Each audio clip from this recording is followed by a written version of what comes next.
Hello YouTube, this is Mewtwo742, the Harpy Kingdom himself, coming with the long-awaited Ruby deck challenge. This has been a deck challenge I've been working on so hard because I love Ruby just as much as the next person, and I thought, why not do a Ruby deck challenge? So many people have been asking me about this, and I told them I plan on doing this for all the fans of Ruby and Yugitube. So I'm going to be showing you all the card designs I have made. The intro, obviously, and the artworks do not belong to me, they belong to all of their rightful owners. So I do not claim any of the artworks or the intro. I just claim the designs, as in the cards, the way I made them. So yeah, let's get to that. So here we have Ruby, Earth Attribute, level 4, Warrior type, 1800 attack and defense. All of the monsters are pretty much level 4, as you will see. Her effect is if you control face-up Ruby or a Juniper monster with a different name, you can special summon her from your hand. When she is normal special summoned, you can special summon one Ruby or Juniper monster from your hand. So pretty much she is the special summoner of your deck. Then we have Weiss, Water Attribute, Spellcaster, 1800 attack, 1400 defense. She cannot be destroyed by battle, although damage calculation is normally applied. When she is special summoned, you can add one equipped spell card from your deck or graveyard to your hand. So pretty much she searches out your weapons when she's special summoned. Then we have Blake, Dark Attribute, Beast Warrior, 1600 attack, 1500 defense. As long as your opponent controls a monster, she can attack directly, but you have to control another face-up Ruby or Juniper monster. Then we have Yang, Fire Attribute, Warrior, 1900 attack and defense. At the start of damage step, it discarded battles an opponent's monster to destroy that monster. So pretty much she's a catastor, but you have to control, of course, another Ruby or Juniper monster with a different name. Then we get onto the Juniper monsters. Here we have Jean, Earth Attribute, Warrior, 1300 attack, 1500 defense. When he is normal summoned or flipped face up, you can add one equipped spell card from your deck or graveyard to your hand. So pretty much he is known as the blue boy of this archetype, so he can search out one of your weapons.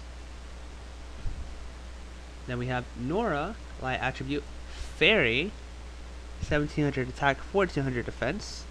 If you control a face-up Juniper monster with a different name, you can special summon her from your hand. Once per turn, you can target one face-up monster and destroy it, but she cannot attack when that effect is activated. And how do you think that she destroys monster? With her hammer. Then we have Pyrrha, Fire Attribute, Warrior, 1650 attack, 1200 defense. Once per turn, you can shuffle 2 Ruby or Juniper monsters from your graveyard into the main deck and draw 2 cards. If she attacks a defense position monster, she inflicts piercing. So pretty much she's like the cam of this deck. Plus she inflicts piercing because of that spear of hers. Then we have Ren, Wind Attribute, obviously. Warrior, 1400 attack, 1050 defense. Once per turn during either player's turn, you can target one face-up effect monster your opponent controls and negate its effect until the end of the turn. So pretty much he is a breakthrough skill during either turn, pretty much. Then we have Team Ruby, Divine Attribute, Warrior, rank 4, requires 4 level 4 Ruby monsters. Once per turn, you can detach 2 Xyz materials from this card, special summon from your graveyard as many Ruby monsters as possible. Then this card gains 500 attack for each monster summoned by this effect. 2500 attack, 2150 defense. I forgot to mention that earlier. Now, you may think that it's going to be hard to get 4 level 4 Ruby monsters out. With the cards I'm about to show you, it's not going to be that hard. Team Juniper, Divine Attribute, Warrior, 2000 attack, 2150 defense, requires 4 level 4 Juniper monsters. Once per turn, you can detach 2 Xyz materials from this card, special summon 1 Ruby monster from your hand or deck.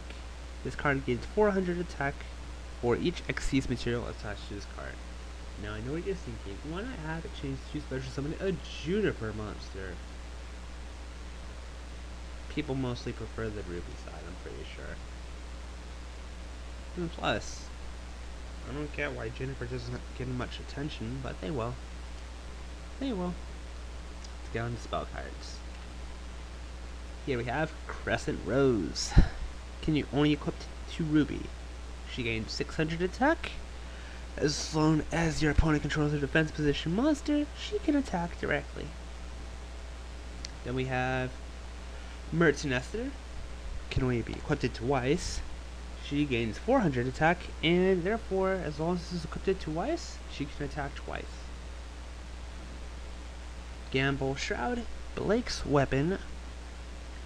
She gains 400, and during either turn, you can change the battle position of one monster on the field. And here's the other thing, you can be activated during either turn. Then we have Ember Salisa, or Salisa, however you pronounce it, Gang's Weapon. She gains 700 attack, and pretty much I brought back the Brio effect. So pretty much you can discard any number of cards to the graveyard, and then target those same number, return them to the hand. Yeah, since people considered Yang a powerhouse, I gave her the Brio effect, but only with her equip spell. Sword and Shield, John's Weapon. He gains 500 attack and defense. Once per turn, he cannot be destroyed by battle or card effects. Norahs Weapon, the Manghild, or Howd, however you pronounce it. She gains 500 attack, and pretty much once per turn you can target one monster in the field and banish it. And of course, if she attacks a defense position monster, she inflicts piercing. Then we have Milo, and a Q, Piras Weapon. She gains 1000 attack, up to twice per turn. If she would be destroyed by battle or card effects, she's not destroyed. Yeah, I'm sorry if I don't know how to pronounce all these weapon names. It's just, well, yeah, they don't leave pronunciation flying around the wiki. Jade Dragons, Ren's weapon of choice. He gains 800, and once per battle phase is the start of your battle phase. Pretty much you could just change the battle position of one face-up monster your opponent controls. If it was changed from face-up attack to defense, its defense becomes 0. Now we have our field spell. This is the card I was telling y'all about. I brought back the ultimate offering effect. So during your main phase or your opponent's battle phase, you can pay 500 life points, special summon one Ruby or Juniper monster from your hand or graveyard. All Ruby and Juniper monsters gain 600 attack and defense. But this is what makes the field spell even more broken. If a face-up equipped spell you control is destroyed and sent to the graveyard, you can target one monster on the field that would be an appropriate target for that equipped spell and re-equip it. And it's not a once per turn effect. That is continuous. So if you keep MSTing the Crescent Rose, I'll just re-equip it to Ruby. Now this is one of my favorite designs. Spell of the Huntress. When a monster will be summoned, or when a spell, trap, or monster effect is activated while you control face-up Ruby or Juniper monster, you can negate the summon or activation and destroy it. If this card is in the graveyard, you can set this card directly from your graveyard, and this effect can be activated during either player's turn. It's not once per turn either. It makes this card very, very broken. It can almost stop anything. And last but not least, Pinch Training. Activate only if you control face-up Ruby or Juniper monster. You can pay life points in multiples of 100, max 500, to add that many equip spell cards from your graveyard and / or your deck to your hand. Pretty much, I took Psychic Commander's effect. So, for example, if I pay 200 life points, I can add 2 equip spells from my graveyard and slash or my deck to my hand. So that's pretty much it for the entire archetype in general. A little challenge for you all. After you reveal all these cards, well, review, whatever, if you are interested in trying to build a deck out of these and purchasing it, you can leave a comment or send me a personal message and we can discuss details on your deck build.